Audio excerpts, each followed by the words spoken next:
Supreme body chairman ज्येष्ठ पत्रकार senior सहाफी यांची अध्यक्षतेमध्ये उल्मा बोर्ड 2011 पासून पुणे भारतमध्ये काम करतो आणि महाराष्ट्राचे अध्यक्ष म्हणून माझ्याकडे पद आहे। आमचे महाराष्ट्र जॉईंट सेक्रेटरी काजी अबूबकर जे 2011 पासून आमच्यासोबत आहे। शाबुद्दीन जावेद सौदागर महासचिव हे आमच्यासोबत 2011 पासून आहे। महाराष्ट्र अध्यक्ष याच्या पूर्वी महाराष्ट्र अध्यक्ष उल्मा बोर्डचा दुसरा माणूस बघितला होता। आता एक कार्यक्रमाचा विषय आहे की रफिक भाई यांना ऑल इंडिया उल्मा बोर्डचा जिल्हा अध्यक्ष एक छोटासा कार्यक्रम करून त्यांना लेखी पत्र मागणी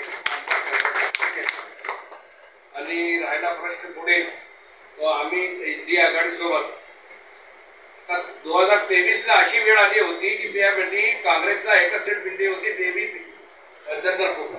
2023 ला आमचे सुप्रीम बॉडी चेयरमैन से बहुत बड़े बड़े उलमा जिसमें रहते हैं उन्होंने नाना पटोले से मुलाकात करके इंडिया आघाड़ी के लिए काम किया है। बहुत लंबा चौड़ा काम किया है।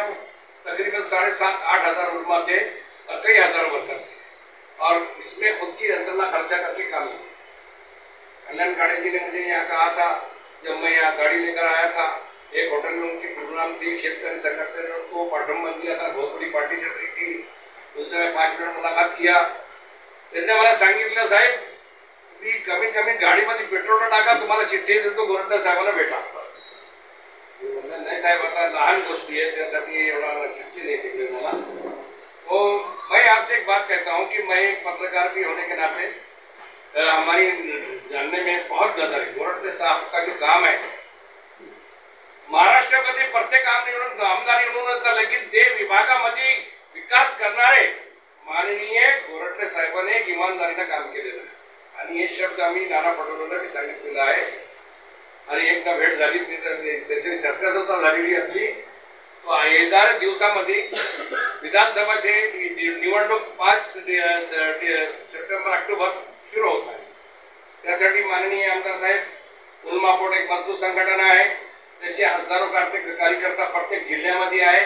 आता हे कार्यक्रमचा आमचा नियोजन होता, निस्ता तुमच्या हाताने यांना एक पत्र द्यायचा होता, छोटासा कार्यक्रम घेऊन आणि यापुढे जसा तुम्ही जालना जिल्ह्यामध्ये एक परिवर्तन आणलेलं आहे, माझी अशी अपेक्षा है कि मंत्री झाल्यावर जालने का नक्शा बदल देंगे। आज आमदार रहने के बाद आज समाज में जिनकी पहुंच है, मुझे आप बताते हैं, पहले मैं जब आता तो इतनी गंदगी थी यहाँ पर, महानगर पालिका के अंदर से लेकर कहीं जाते थे तो ऐसा लगता था कि एक आदमी जानवर मर गया तो उसको 4 दिन उठा करने के लिए जाते थे। मैं जानने का आना जाना है मेरा। साहब आमदार बनने के बाद एक नया चेहरा बन के वहाँ उभरे हैं और ऑल इंडिया उल्मा बोर्ड आने वाले विधानसभा में जो टिकट की बात होने वाली है, इससे हम हमारे सेक्रेटरी बेबी साहब की सिपाही हमारे सुप्रीम बॉडी साहब की मशवरा लेकर करेंगे और पूरी ताकत के साथ पूरे महाराष्ट्र में एका जिल्ह्यामध्ये नहीं, एका गावामध्ये नहीं, अख्ख्या महाराष्ट्रातील 36 जिल्ह्यामध्ये उल्मा बोर्ड आहे और प्रत्येक जिल्ह्यामध्ये आम्ही एक ताकदला काम करणार आहे। मी रफिक भाई जे आमचे आता जिल्हा अध्यक्ष उल्मा बोर्डचे जालन्याचे आहेत त्यांना विनंती करतो त्याने प्रत्येक तालुक्यामध्ये एक माणूस घेऊन 4 आमदारचा प्रचार तुम्हाला करायचा आहे। तुमचे सोबत मुसलमान आहे, मस्जिदचे, सुन्नी असो, तबलिगी असो, कोणी असो, सगळे लोक तुमच्या सोबत आम्ही काम करण्यासाठी नियोजन करून देणार आहे। तुम्हाला अख्ख्या जिल्ह्याची जबाबदारी सांभाळायची आहे आणि त्यामध्ये 1 नंबरवर माननीय गोरंट्याल साहेब राहणार आहे, त्यांच्यासोबत आम्ही राहणार आहे। मी अशी अपेक्षा करतो की आमचे जे सुप्रीम बॉडीचे चेअरमॅन आहे त्यांच्या हाताने आमदार साहेबांना एक पत्र देऊन त्यांना जिल्ह्याची जबाबदारी देण्यात यावी।